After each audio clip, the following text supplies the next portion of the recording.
Hello जय हिंद साथियों, स्वागत करता हूँ आज के सामान्य ज्ञान के इस नए वीडियो में। आज की इस वीडियो में हम लोग देखेंगे सामान्य ज्ञान के टॉप 40 ऐसे जीके क्वेश्चन जो आप सभी के आने वाले बिहार पुलिस एग्जाम के लिए वेरी मोस्ट इंपॉर्टेंट होने वाले हैं और आप सभी प्रैक्टिस सेट जरूर लगाइएगा। चलिए क्वेश्चन नंबर की ओर बढ़ेंगे। क्वेश्चन नंबर 1 में पूछे आ रहा है, मौर्य काल में करों से मुक्त भूमि को क्या कहा जाता था, जिसका उल्लेख कौटिल्य के अर्थशास्त्र में विशिष्ट प्रशासनिक संदर्भों में मिलता है। तो याद रखिएगा, मौर्य काल में करों की मुक्त भूमि को जो है क्या कहा जाता था, परिहारका कहा जाता था। परिहारका कहा जाता था। कौटिल्य के अर्थशास्त्र में विशिष्ट प्रशासनिक संदर्भों में मिलता है, याद रखिएगा परिहारका में। क्वेश्चन नंबर 1 का भी बिल्कुल सही जवाब हो जाएगा। चलिए क्वेश्चन नंबर 2 की ओर बढ़ेंगे। क्वेश्चन नंबर 2 में पूछे आ रहा है, बिहार के किस जिले में अवस्थित गौतम बुद्ध वन्यजीव अभयारण्य की सीमा झारखंड के कोडरमा जिले को स्पर्श करती है। तो याद रखिएगा, कोडरमा जिले को स्पर्श करती है, याद रखिएगा गया। बिहार के किस जिले में अवस्थित गौतम बुद्ध वन्यजीव अभयारण्य की सीमा झारखंड के कोडरमा जिले को स्पर्श करती है, गया। क्वेश्चन नंबर 2 का भी बिल्कुल सही जवाब हो जाएगा। चलिए क्वेश्चन नंबर 3 की ओर बढ़ेंगे। क्वेश्चन नंबर 3 में पूछे आ रहा है, वर्ष 1942 के भारत छोड़ो आंदोलन के दौरान बांकीपुर जेल में बंद किस बिहारी महिला क्रांतिकारियों ने महिलाओं को संगठित कर ब्रिटिश शासन के खिलाफ जुलूस निकाला था। तो याद रखिएगा, ब्रिटिश शासन के खिलाफ जुलूस निकाला था किसने, याद रखिएगा प्रियवंदा देवी ने निकाला था, प्रियवंदा देवी। क्वेश्चन नंबर 3 का डी बिल्कुल सही जवाब हो जाएगा। चलिए क्वेश्चन नंबर 4 की ओर बढ़ेंगे।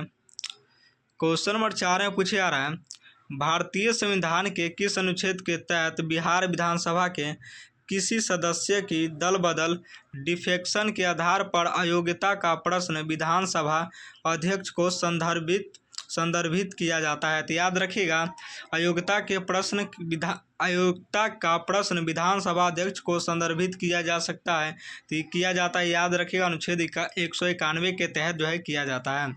क्वेश्चन नंबर 4 का ए बिल्कुल सही जवाब हो जाएगा। दल बदल के आधार पर अयोग्यता का प्रश्न विधानसभा अध्यक्ष को संदर्भित किया जा सकता है अनुच्छेद 191 के तहत।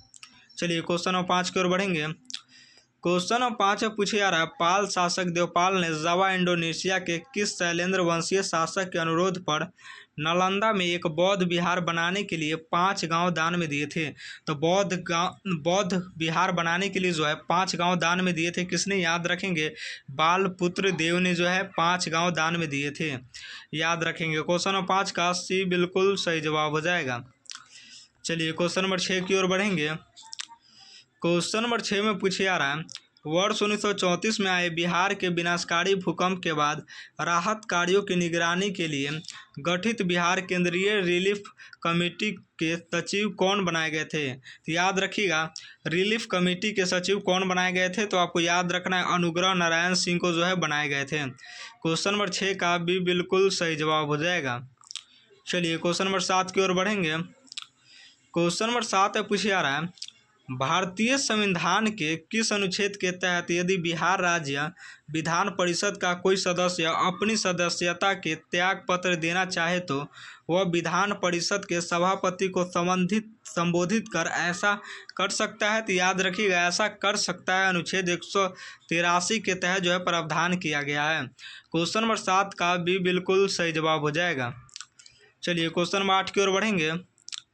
क्वेश्चन नंबर 8 में पूछे आ रहा है, बिहार की बूढ़ी गंडक नदी उत्तर बिहार के मैदानी भागों में बहने वाली एक प्रमुख नदी है। इसका उद्गम स्थल निम्नलिखित में से कौन सा है।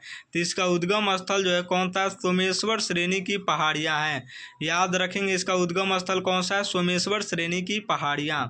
क्वेश्चन नंबर 8 का ये बिल्कुल सही जवाब हो जाएगा। चलिए क्वेश्चन नंबर 9 की ओर बढ़ेंगे। क्वेश्चन नंबर 9 में पूछे आ रहा है, खिलजी वंश के किस सुल्तान के समय बिहार के तिरहुत मिथिला के कर्नाट वंशीय राजा शक्र सिंह को बंदी बनाकर दिल्ली ले जाया गया था। तो याद रखेंगे, दिल्ली ले जाया गया था किसे, तो याद रखेंगे अलाउद्दीन खिलजी को। खिलजी वंश के किस सुल्तान के समय बिहार के तिरहुत मिथिला के कर्नाट वंशीय राजा शक्र सिंह को बंदी बनाकर जो है दिल्ली ले जाया गया था, किसने ले जाया था, तो याद रखिए अलाउद्दीन खिलजी जो है शक्र सिंह को जो है बंदी बनाकर दिल्ली ले गया था। क्वेश्चन नंबर 9 का भी बिल्कुल सही जवाब हो जाएगा। चलिए क्वेश्चन नंबर 10 की ओर बढ़ेंगे। क्वेश्चन नंबर 10 से पूछे जा रहा है, जनगणना 2011 के आंकड़ों के अनुसार बिहार के किस प्रशासनिक प्रभाग डिवीजन की कुल साक्षरता दर सभी प्रभागों में सबसे कम दर्ज की गई है? तो याद रखिएगा सभी प्रभागों में सबसे कम दर्ज की गई है, याद रखिएगा पूर्णिया प्रभाग में। क्वेश्चन नंबर 10 का ये बिल्कुल सही जवाब हो जाएगा।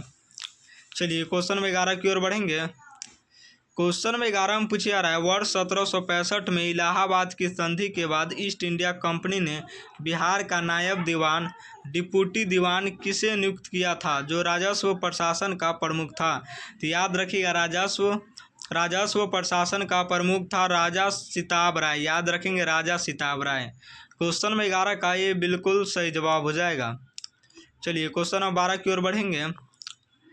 क्वेश्चन नंबर 12 में पूछा जा रहा है, बिहार विधान परिषद लेजिस्लेटिव काउंसिल में कुल सदस्य संख्या 75 है। इसके कितने सदस्यों का निर्वाचन राज्य की विधानसभा के सदस्यों द्वारा किया जाता है? तो याद रखिएगा इसके कितने सदस्यों का निर्वाचन राज्य की विधानसभा के सदस्यों द्वारा किया जाता है? तो आपको याद रखना है कुल सदस्यों का 1/3 भाग जो है किया जाता है। क्वेश्चन नंबर 12 का सी बिल्कुल सही जवाब हो जाएगा। चलिए क्वेश्चन नंबर 13 की ओर बढ़ेंगे।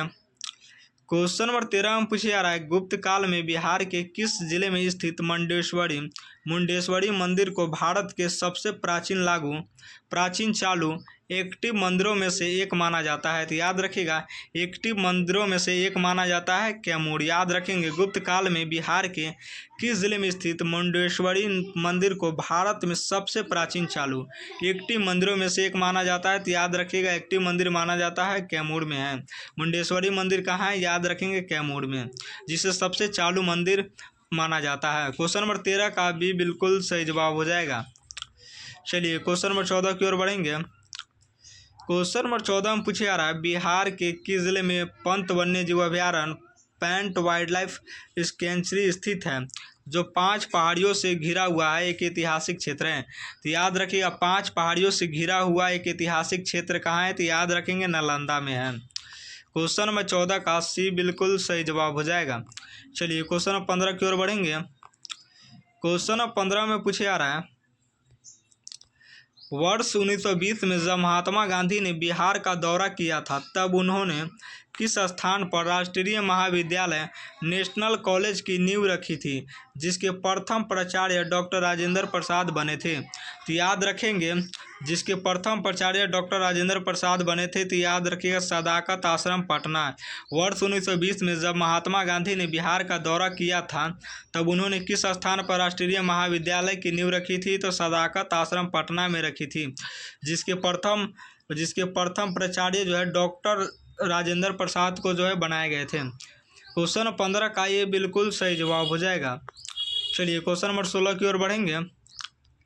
क्वेश्चन नंबर 16 में पूछा जा रहा है, मौर्य प्रशासन में विविताध्यक्ष नामक अधिकारी का मुख्य उत्तरदायित्व निम्नलिखित में से किस क्षेत्र से संबंधित है? तो याद रखिएगा उत्तरदायित्व जो है किस क्षेत्र से संबंधित है? तो आपको याद रखना है चरगाहों और बंजर भूमि का प्रबंधन से संबंधित है।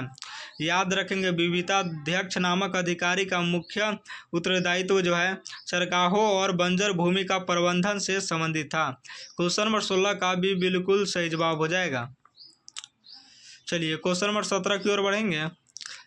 क्वेश्चन नंबर 17 में पूछा जा रहा है, भारतीय संविधान के किस अनुच्छेद के तहत राज्यपाल को राज्य विधानसभा के चुनाव के बाद प्रथम सत्र की शुरुआत में विशेष अभिभाषण देने का अधिकार है? तो याद रखिएगा विशेष अभिभाषण देने का अधिकार है, तो याद रखेंगे अनुच्छेद 176 के तहत देने का अधिकार है।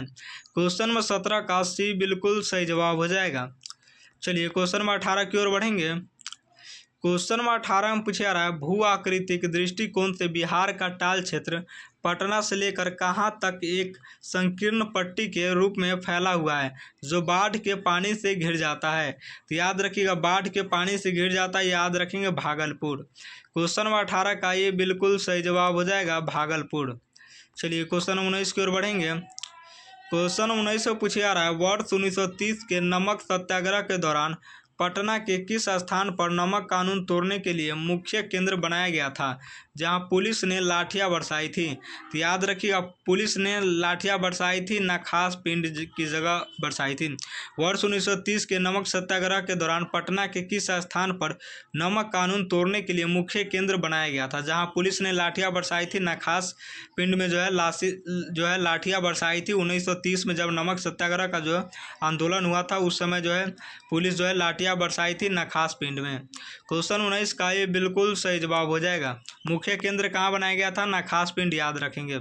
चलिए क्वेश्चन नंबर 20 की ओर बढ़ेंगे। क्वेश्चन नंबर 20 से पूछे जा रहा है, बिहार के किस क्रांतिकारी को वर्ष 1932 के गया षड्यंत्र केस का मुख्य आरोपी बनाकर अंडमान की सेलुलर जेल काला पानी भेजा गया था? तो याद रखिएगा, अंडमान की सेलुलर जेल काला पानी भेजा गया था किसे? तो आपको याद रखना है, फणिंदर नाथ घोष को भेजा गया था। इस केस में तो याद रखना है 1932 के षड्यंत्र केस में भेजा गया था। बिहार के क्रांतिकारी को वर्ष 1932 के षड्यंत्र केस में जो है मुख्य आरोपी बनाकर जो है फणिंदर नाथ घोष को किस जेल में भेजा गया था? तो अंडमान के सेल्युलर जेल में भेजा गया था, जहां पर काला पानी की सजा दी जाती थी फणिंदर नाथ घोष। चलिए क्वेश्चन में 21 की ओर बढ़ेंगे। क्वेश्चन में 21 से पूछे जा रहा है, शुंग वंश के पतन के बाद बिहार के मगध क्षेत्र पर कन्नौ वंश की स्थापना हुई थी। इस वंश का संस्थापक कौन था? तो याद रखेंगे, कन्नौ वंश का संस्थापक जो कौन था, याद रखेंगे, वासुदेव कन्नौ था। क्वेश्चन में 21 का सी बिल्कुल सही जवाब हो जाएगा। चलिए क्वेश्चन नंबर 22 की ओर बढ़ेंगे। क्वेश्चन नंबर 22 से पूछे जा रहा है, भारतीय संविधान के किस अनुच्छेद के तहत बिहार विधानमंडल के किसी भी सदन की बैठक आयोजित करने के लिए न्यूनतम 10 सदस्य या कुल सदस्य संख्या का 1/10 भाग जो भी अधिक हो उपस्थित होना आवश्यक है? तो याद रखना है, उपस्थित होना आवश्यक है अनुच्छेद 189 के तहत। क्वेश्चन नंबर 22 का ये बिल्कुल सही जवाब हो जाएगा। चलिए क्वेश्चन नंबर 23 की ओर बढ़ेंगे। क्वेश्चन नंबर 23 से पूछे जा रहा है, बिहार के तराई क्षेत्र में पाई जाने वाली दलदल मिट्टी में मुख्य रूप से किस तत्व की कमी पाई जाती है, जिसके कारण यह मिट्टी अत्यधिक अम्लीय नहीं होती है? तो याद रखिए, अत्यधिक अम्लीय नहीं होती किसके कारण? तो फॉस्फेट के कारण जो है अत्यधिक अम्लीय नहीं होती है। क्वेश्चन नंबर 23 का भी बिल्कुल सही जवाब हो जाएगा। चलिए क्वेश्चन नंबर 24 की ओर बढ़ेंगे। क्वेश्चन नंबर 24 से पूछे जा रहा है, वर्ष 1942 के भारत छोड़ो आंदोलन के दौरान जयप्रकाश नारायण के साथ हजारीबाग जेल से भागने वाले क्रांतिकारियों में निम्नलिखित में से कौन शामिल नहीं था? तो याद रखिएगा, कौन शामिल नहीं था? तो आपको याद रखना है, शीलभद्र याजी जो है शामिल नहीं था। जयप्रकाश नारायण के साथ हजारीबाग जेल से भागने वाले क्रांतिकारियों में जो है कौन शामिल नहीं था? तो शीलभद्र याजी जो है शामिल नहीं था। क्वेश्चन नंबर 24 का डी बिल्कुल सही जवाब हो जाएगा। चलिए क्वेश्चन नंबर 25 की ओर बढ़ेंगे। क्वेश्चन नंबर 25 से पूछे जा रहा है, मध्यकाल में किस सूफी संत की दरगाह बिहार शरीफ में स्थित है, जिन्हें मखदूम ये जहाँ के नाम से भी जाना जाता है और जो फिरदौसी सिलसिले से जो संबंधित है? याद रखेंगे, फिरदौसी सिलसिले के थे। तो ये आपको याद रखना है, मखदूम शरफुद्दीन यहाँ मनेरी जो है फिरदौसी सिलसिले से जो है संबंधित है, याद रखेंगे। क्वेश्चन नंबर 25 का ये बिल्कुल सही जवाब हो जाएगा। चलिए क्वेश्चन नंबर 26 की ओर बढ़ेंगे। क्वेश्चन नंबर 26 में पूछे जा रहा है, बिहार पंचायती राज अधिनियम 2006 के तहत ग्राम पंचायत के किसी सदस्य को हटाने या अयोग्य घोषित करने का अंतिम अधिकार किसे प्राप्त है? तो याद रखिएगा, अंतिम अधिकार जो है किसे प्राप्त है? तो याद रखेंगे, पंचायती राज विभाग के निदेशक को जो है प्राप्त है। क्वेश्चन नंबर 26 का भी बिल्कुल सही जवाब हो जाएगा। चलिए क्वेश्चन नंबर 27 की ओर बढ़ेंगे। क्वेश्चन नंबर 27 से पूछे जा रहा है, चौथी बौद्ध संगीति कुंडलवन कश्मीर में हुई थी, लेकिन तृतीय बौद्ध संगीति पाटलिपुत्र में किस मौर्य शासक के संरक्षण में आयोजित की गई थी? तो याद रखेंगे, किस मौर्य शासक के संरक्षण में आयोजित की गई थी? तो आपको याद रखना है, सम्राट अशोक के जो है संरक्षण में आयोजित की गई थी। क्वेश्चन नंबर 27 का डी बिल्कुल सही जवाब हो जाएगा। चलिए क्वेश्चन नंबर 28 की ओर बढ़ेंगे। क्वेश्चन नंबर 28 से पूछे जा रहा है, बिहार के किस जिले में विक्रमशिला गंगा डॉल्फिन अभयारण्य, विक्रमशिला गंगेटिक डॉल्फिन सेंचुरी स्थित है, जो देश का पहला डॉल्फिन संरक्षित क्षेत्र है? तो याद रखेंगे, देश का पहला डॉल्फिन संरक्षित क्षेत्र है, याद रखेंगे, भागलपुर। क्वेश्चन नंबर 28 का भी बिल्कुल सही जवाब हो जाएगा। चलिए क्वेश्चन नंबर 29 की ओर बढ़ेंगे। क्वेश्चन 29 से पूछे जा रहा है, वर्ष 1937 के चुनावों के बाद बिहार में गठित प्रथम कांग्रेसी मंत्रिमंडल में वित्त और ग्रामीण विकास फाइनेंस एंड रूरल डेवलपमेंट विभाग का कार्यभार किसे सौंपा गया था? तो याद रखेंगे किसे सौंपा गया था, तो आपको याद रखना है अनुग्रह नारायण सिंह को जो है सौंपा गया था। क्वेश्चन 29 का भी बिल्कुल सही जवाब हो जाएगा। चलिए क्वेश्चन नंबर 30 की ओर बढ़ेंगे। क्वेश्चन नंबर 30 से पूछे जा रहा है, भारतीय संविधान के किस अनुच्छेद के अनुसार यदि राज्यपाल को लगता है कि बिहार विधानसभा में एंग्लो इंडियन समुदाय का प्रतिनिधित्व आवश्यक है तो वह एक सदस्य मनोनीत कर सकता था, जिसे अब 104वें संशोधन द्वारा विश्व प्रभावी कर दिया गया है। तो याद रखेंगे अनुच्छेद 333 के तहत प्रावधान किया गया भारतीय संविधान के किस अनुच्छेद के अनुसार जो है यदि राज्यपाल को लगता है बिहार विधानसभा में एंग्लो इंडियन का समुदाय का प्रतिनिधित्व आवश्यक है तो वह एक समुदाय मनोनीत कर सकता था। अनुच्छेद 333 के तहत यह प्रावधान किया गया है, याद रखेंगे। क्वेश्चन नंबर 30 का सी बिल्कुल सही जवाब हो जाएगा। चलिए क्वेश्चन नंबर 31 की ओर बढ़ेंगे। क्वेश्चन नंबर 31 में पूछा जा रहा है, बिहार के प्रसिद्ध सूफी संत शाह दौलत मनेरी का मकबरा छोटी दरगाह मनेर पटना में स्थित है। इसका निर्माण किस मुगल शासक के काल में हुआ था? तो याद रखिएगा मकबरा छोटी दरगाह मनेर का निर्माण जो है किस मुगल शासक के काल में हुआ था? तो याद रखेंगे जहांगीर के जो है समय हुआ था। 31 का भी बिल्कुल सही जवाब हो जाएगा। चलिए क्वेश्चन नंबर 32 की ओर बढ़ेंगे।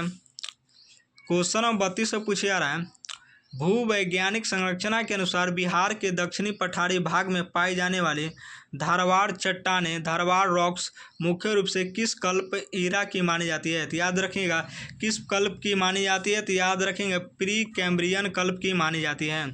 क्वेश्चन नंबर 32 का ये बिल्कुल सही जवाब हो जाएगा। चलिए क्वेश्चन नंबर 33 की ओर बढ़ेंगे। क्वेश्चन नंबर 33 से पूछा जा रहा है, चंपारण सत्याग्रह के समय महात्मा गांधी के निजी सचिव प्राइवेट सेक्रेटरी कौन थे जिन्होंने पूरे आंदोलन के दौरान उनके सभी दस्तावेजों और पत्रों का प्रबंधन किया था? तो याद रखिएगा सभी दस्तावेजों और पत्रों का प्रबंधन किया था किसने? महादेव देसाई ने किया था। क्वेश्चन नंबर 33 का ये बिल्कुल सही जवाब हो जाएगा। चलिए क्वेश्चन नंबर 34 की ओर बढ़ेंगे। क्वेश्चन नंबर 34 से पूछा जा रहा है, बिहार राज्य मानवाधिकार आयोग Bihar state human rights commission BSHRC का गठन आधिकारिक तौर पर किस वर्ष किया गया था? तो याद रखेंगे BSHRC का गठन जो है आधिकारिक तौर पर कब किया गया था, किस वर्ष किया गया था? तो याद रखेंगे वर्ष 2000 में किया गया था। याद रखेंगे BSHRC का गठन जो है आधिकारिक रूप से वर्ष 2000 में किया गया था। क्वेश्चन नंबर 34 का भी बिल्कुल सही जवाब हो जाएगा। चलिए क्वेश्चन नंबर 35 की ओर बढ़ेंगे। क्वेश्चन नंबर 35 से पूछा जा रहा है, मौर्य काल में देवता अध्यक्ष नामक प्रशासनिक अधिकारी का मुख्य दायित्व निम्नलिखित में से क्या था? तो याद रखेंगे इसका मुख्य दायित्व जो है क्या था? तो धार्मिक संस्थानों और मंदिरों की संपत्तियों का जो है प्रबंधन करना था। क्वेश्चन नंबर 35 का ये बिल्कुल सही जवाब हो जाएगा। चलिए क्वेश्चन नंबर 36 की ओर बढ़ेंगे। क्वेश्चन नंबर 36 से पूछा जा रहा है, वर्ष 1922 में गया में हुए अखिल भारतीय कांग्रेस अधिवेशन की स्वागत समिति रिसेप्शन कमेटी के अध्यक्ष निम्नलिखित में से कौन थे? तो याद रखेंगे रिसेप्शन कमेटी के अध्यक्ष कौन थे? तो आपको याद रखना है ब्रज किशोर प्रसाद थे। क्वेश्चन नंबर 36 का सी बिल्कुल सही जवाब हो जाएगा। चलिए क्वेश्चन नंबर 37 की ओर बढ़ेंगे। क्वेश्चन नंबर 37 से पूछा जा रहा है, बिहार का वह कौन सा जिला है जो 3 तरफ से उत्तर प्रदेश राज्य की सीमा से घिरा हुआ है और गंगा नदी इसकी दक्षिणी सीमा बनाती है? तो याद रखिएगा इसकी दक्षिणी सीमा बनाती है कहाँ? याद रखेंगे सिवान में। बिहार का वह कौन सा जिला जो 3 तरफ से उत्तर प्रदेश राज्य की सीमा से घिरा हुआ है? तो याद रखेंगे सिवान जो है उत्तर प्रदेश राज्य की सीमा से घिरा हुआ और गंगा नदी इसकी दक्षिण सीमा में बनाती है। क्वेश्चन नंबर 37 का डी बिल्कुल सही जवाब हो जाएगा। चलिए क्वेश्चन नंबर 38 की ओर बढ़ेंगे। क्वेश्चन नंबर 38 से पूछा जा रहा है, भारतीय संविधान के किस अनुच्छेद के तहत राज्यपाल राज्य विधानमंडल के विश्रांति काल रिसेस में अध्यादेश ऑर्डिनेंस प्रख्यापित कर सकता है? तो याद रखिएगा अध्यादेश जो है प्रख्यापित कर सकता है, याद रखेंगे अनुच्छेद 213 के तहत। क्वेश्चन नंबर 38 का भी बिल्कुल सही जवाब हो जाएगा। चलिए क्वेश्चन नंबर 39 की ओर बढ़ेंगे। क्वेश्चन नंबर 39 से पूछा जा रहा है, प्रसिद्ध चीनी यात्री फरहान फैक्सियन ने चंद्रगुप्त द्वितीय के शासनकाल में पाटलिपुत्र का दौरा किया था। उसने यहाँ रहकर बौद्ध ग्रंथों का अध्ययन कितने वर्षों तक किया था? तो याद रखिएगा, बौद्ध ग्रंथों का अध्ययन जो है कितने वर्षों तक किया था? तो आपको याद रखना है 3 वर्षों तक किया था। क्वेश्चन 39 का सी बिल्कुल सही जवाब हो जाएगा। चलिए क्वेश्चन नंबर 40 की ओर बढ़ेंगे। क्वेश्चन नंबर 40 से पूछा जा रहा है, वर्ष 1946 में स्वतंत्र भारत से ठीक पहले गठित बिहार की अंतरिम सरकार में लोक निर्माण विभाग PWD और लोक स्वास्थ्य विभाग का मंत्री किसे बनाया गया था? तो याद रखेंगे किसे बनाया गया था? तो जगलाल चौधरी को जो है बनाया गया था। क्वेश्चन नंबर 40 का ये बिल्कुल सही जवाब हो जाएगा। और 40 में से आप सभी का कितना सही हुआ कमेंट जरूर कीजिएगा।